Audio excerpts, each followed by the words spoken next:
Mundakkai Chooralmala പുനരധിവാസത്തിന് എൽസ്റ്റേൺ estate എടുക്കുന്നതിന് നഷ്ടപരിഹാര തുക തീരുമാനിച്ചു. കൽപ്പറ്റയിലെ എൽസ്റ്റേൺ എസ്റ്റേറ്റ് ഉടമകൾക്ക് 26 കോടി രൂപ നഷ്ടപരിഹാരം നൽകും. നഷ്ടപരിഹാര തുക CMDRF-ൽ നിന്ന് നൽകാൻ മന്ത്രിസഭായോഗത്തിൽ തീരുമാനമായി. ആർ ശ്രീജിത്ത് വിവരങ്ങളുമായി. ശ്രീജിത്ത്, നേരത്തെ ഈ എസ്റ്റേറ്റ് ഉടമകൾ ഹൈക്കോടതിയെ സമീപിച്ചിരുന്നു. അപ്പോൾ കോടതിയിൽ നിന്ന് സർക്കാരിന് ഇത് ഏറ്റെടുക്കാം, പക്ഷേ നിയമപരമായ നഷ്ടപരിഹാര തുക നൽകണം എന്ന് പറഞ്ഞിരുന്നു. ഇപ്പോൾ ആ തുകയിലാണോ തീരുമാനമായിരിക്കുന്നത്?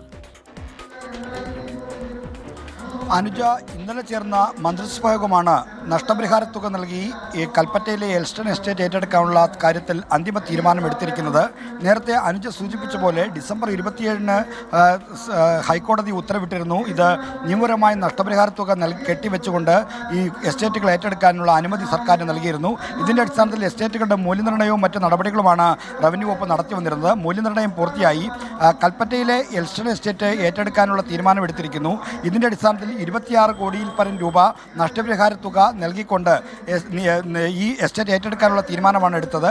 ഈ തുക മുഖ്യമന്ത്രിയുടെ ദുരിതാശ്വാസ നിധിയിൽ നൽകാനും ഇന്നലത്തെ മന്ത്രിസഭാ തീരുമാനമെടുത്തു. എൽസ്റ്റൺ എസ്റ്റേറ്റിൻ്റെ ഉടമകൾക്ക് 26 കോടിയിൽ പരം രൂപയാണ് നഷ്ടപരിഹാരമായി നൽകുന്നത്. അത് ഈ മാസം 27-നാണ് എസ്റ്റേറ്റിൽ പുനരധിവാസ പ്രവർത്തനങ്ങൾക്ക് തുടക്കം കുറിച്ചുള്ള ടൗൺഷിപ്പുകളുടെ നിർമ്മാണത്തിന് തറക്കല്ലിടുന്നത്. ഈ തറക്കല്ലിടൽ കർമ്മം നടക്കുന്നതിന് മുമ്പ് തന്നെ നഷ്ടപരിഹാര തുക ഉടമകൾക്ക് കൈമാറാനുള്ള തീരുമാനമാണ് മന്ത്രിസഭ കൈക്കൊണ്ടിരിക്കുന്നത്. ഇതിൽ നഷ്ടപരിഹാര തുക 26 കോടിയിൽ പരം രൂപയാണ്. ആ തുക മുഖ്യമന്ത്രിയുടെ ദുരിതാശ്വാസ നിധി അഥവാ CMDRF-ൽ നൽകാനുള്ള തീരുമാനവും മന്ത്രിസഭ കൈക്കൊണ്ടിരിക്കുന്നു. ആ വാർത്തയാണ് ഇപ്പോൾ നമ്മൾ പുറത്തുവിടുന്നത്. ഇപ്പോൾ ഈ വിഷയത്തിൽ ഈ നഷ്ടപരിഹാര തുകയിൽ എസ്റ്റേറ്റ് ഉടമകളുടെ നിലപാട് എന്താണ് എന്നുള്ളത് കൂടി അറിയേണ്ടതില്ലേ ശ്രീജിത്ത്? കാരണം അതും അന്ന് കോടതി ഉത്തരവിലുള്ളതാണ്. അതിൽ എന്തെങ്കിലും പരാതികൾ ഉണ്ടെങ്കിൽ നിയമപരമായി നീങ്ങാം എന്ന് അന്ന് കോടതി വ്യക്തമാക്കിയതാണല്ലോ.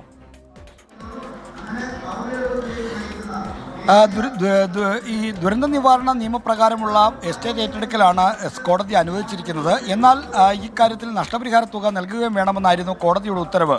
ഉടമകൾക്ക് 26 കോടി രൂപ നഷ്ടപരിഹാരം നൽകാനുള്ള തീരുമാനത്തിൽ ഒരുപക്ഷെ അവർക്ക് വിയോജിപ്പുകളുണ്ടെങ്കിൽ അക്കാര്യത്തിൽ നിന്ന് മറ്റ് നിയമപരമായ മാർഗ്ഗങ്ങൾ ആരായുകയാണ്. എന്നാൽ എസ്റ്റേറ്റ് ഏറ്റെടുക്കലുമായി മുന്നോട്ട് പോകാനുള്ള എല്ലാ അനുമതിയും സർക്കാരിന് ഹൈക്കോടതി നൽകിയിട്ടുണ്ട്. അതുകൊണ്ട് തന്നെ സർക്കാരിന് ഇക്കാര്യത്തിൽ മറ്റ് തടസ്സങ്ങളൊന്നുമില്ല. ഈ 2 എസ്റ്റേറ്റുകൾ ഏറ്റെടുക്കാനായിരുന്നു കോടതി ആദ്യം അനുമതി നൽകിയത്. എന്നാൽ ആദ്യഘട്ടത്തിൽ ഈ ദുരന്ത ബാധിതരെ പുനരധിവസിപ്പിക്കുന്നതുമായി ബന്ധപ്പെട്ട ഗുണഭോക്തൃ പട്ടികയിൽ 430 ആളുകൾ മാത്രമേ ഇപ്പോഴുള്ളൂ. അത് നിലവിലുള്ള മാനദണ്ഡപ്രകാരമുള്ള എല്ലാ ഗുണഭോക്തൃ പട്ടികയും കൂടി ചേർത്താലും 430 ആളുകൾ മാത്രമേ വരുന്നുള്ളൂ. മാത്രമല്ല ഇക്കാര്യത്തിൽ മറ്റ് 15 ലക്ഷം രൂപ, അതായത് ഈ സർക്കാർ നിർമ്മിക്കുന്ന ടൗൺഷിപ്പിന് പുറത്തു പോകാൻ ആഗ്രഹിക്കുന്നവർക്ക് 15 ലക്ഷം രൂപ നഷ്ടപരിഹാരം നൽകി അവരെ പിരിച്ചയക്കുന്ന രീതിയുണ്ട്. അവർക്ക് മറ്റേ ദുരന്ത മേഖലയിലെ ഭൂമിയിൽ അവകാശവും നൽകുന്ന രീതി ഒരു നടപടി കൂടിയുണ്ട്.